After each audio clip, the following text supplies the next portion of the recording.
What's up, everybody? Welcome back to the Jersey Comic Crew. Chris and Rob here, and we are talking about Kingpin in the MCU. He was basically confirmed in Hawkeye episode 3. Spoiler alert, by the way.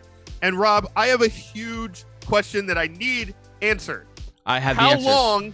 How long has Clint known about Kingpin?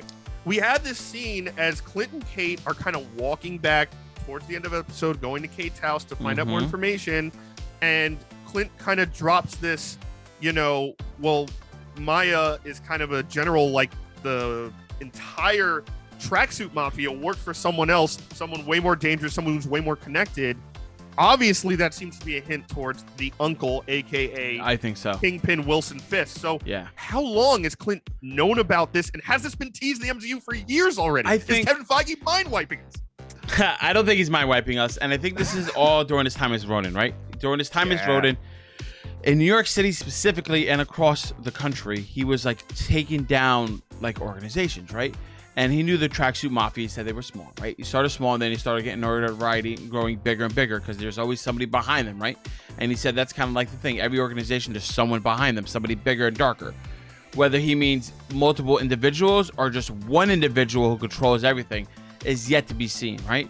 But like Hawkeye in this 5-year vendetta of just going dark into this, there's a lot. That's a lot of time, especially for a super spy, especially for someone who lost his family and breathes this every day. So obviously, my belief is during his time as Ronin, he's investigating all the organized crime in New York City and starting to realize the rumors of the big man, of the fat guy, of Kingpin, right? Controlling everybody else, or his generals controlling everything else. So he's known for a while. And I think the reason he hasn't gone after him, I think during that 5-year time, he was trying to, right? He's taking down branches here and there, working his way up, essentially, because his web spreads out so thick. But then Black Widow comes. The world needs him because he has to save the world instead of the city. So he had to look at the macro instead of the micro. And now that he's back, he got his family back. He's like, you know what? Let me not even deal with this because that's a dark, dangerous road. Yeah.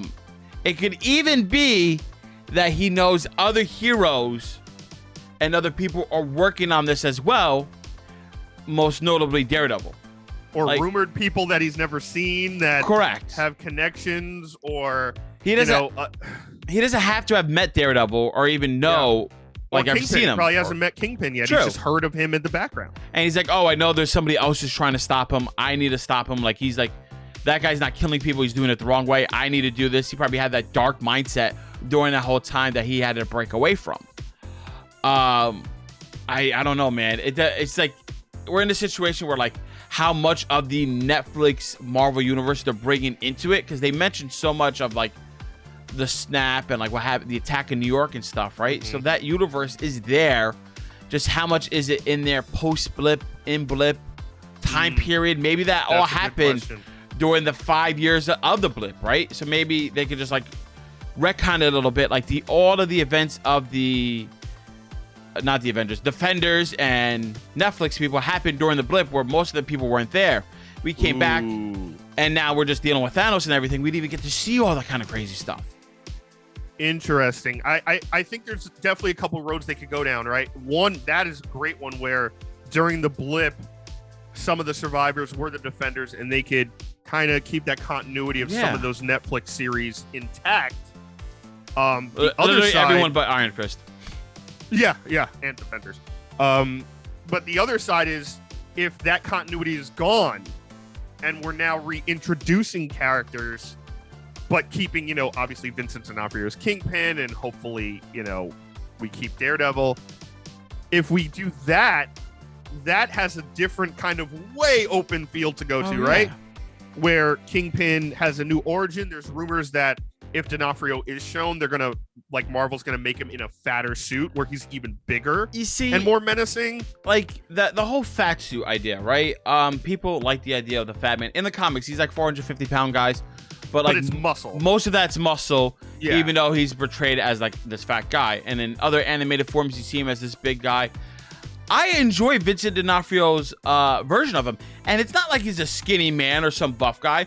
He's like a heavier set kind of guy, like kind of like the average like the average dad bod guy who goes to the gym a couple times a week, right? That's what I aspire to be, right? Just bulky, retired, like veteran. Yeah, and it's with a gut.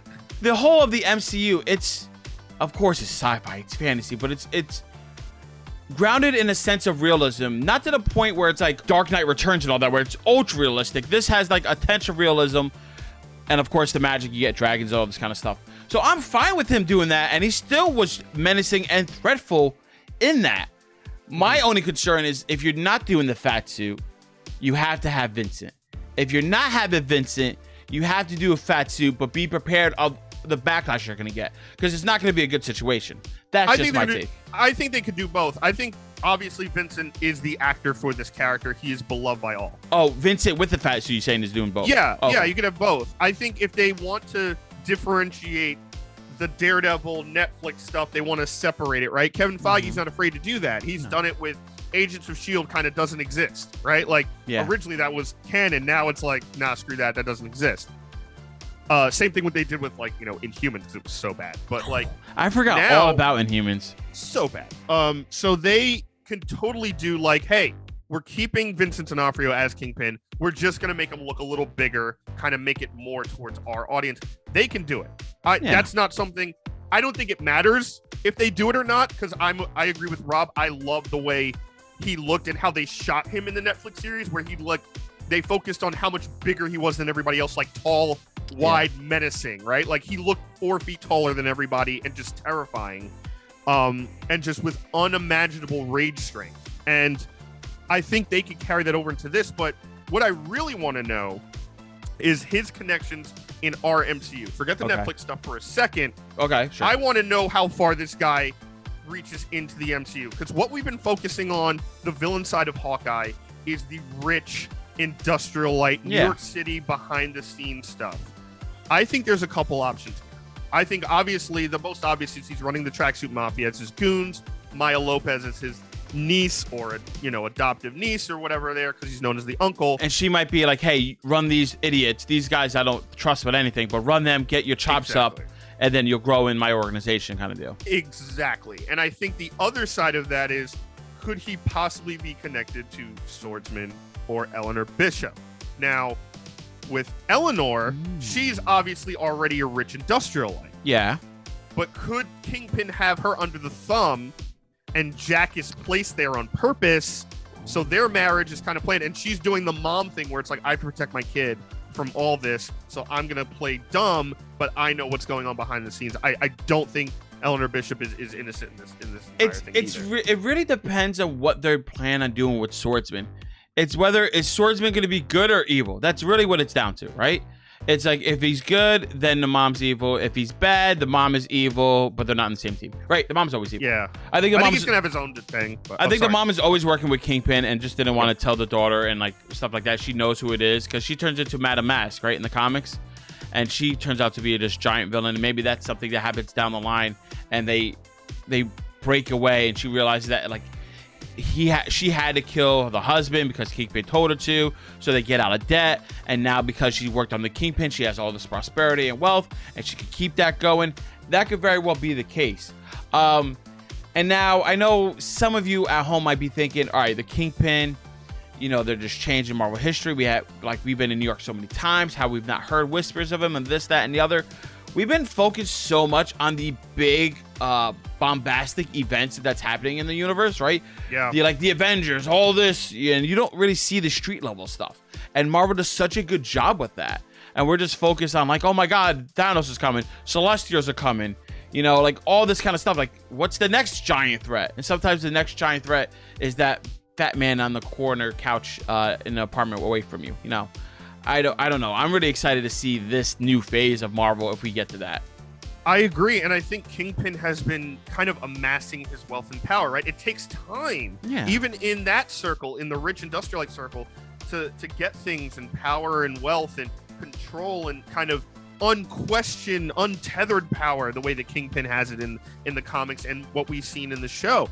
The other interesting fact of a news item that happened this week is that we also now know that Spider-Man is going to get 3 more movies. They're doing Yes. another full arc post No Way Home. By the way, if you haven't got your tickets, get them. If you can't, do not buy them on eBay. Yeah. But disclaimer. But now that we have another 3, and we know Kingpin crosses over from Daredevil to Hawkeye to Spider-Man, could this be, even with Hawkeye, another stepping stone for Wilson Fisk to start taking down or trying to get this incredible type of power where maybe he gets the hand in Daredevil and the hand gets controlled under him, right?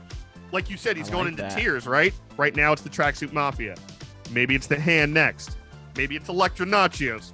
Then we're going after Spider-Man. Maybe it's the Sinister Six he's controlling, right? Like it is, I think that it's almost like what is next for Kingpin even before we even know what he's fully doing. I think he's going to be controlling so much in New York. There's going to be such a focus on more street level stuff, more connected hero while the magic stuff's going on, while the crazy Avengers level stuff's going on.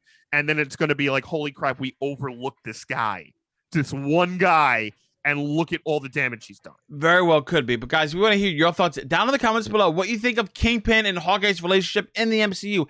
How long has he known, if he's known, and what kind of connections do you think they have? And guys, thanks so much for watching. Give us a thumbs up, like, really helps the channel out a lot. If you're new, subscribe and turn on those notifications. You don't miss any of our talks, our theories, our breakdowns. We're doing it every week here for you guys. And if you missed any, make sure to check them out on the channel right now. And as always, my name is Chris Heller. That is Rob Moran. We're the Jersey Comic Crew, and we will see you next time.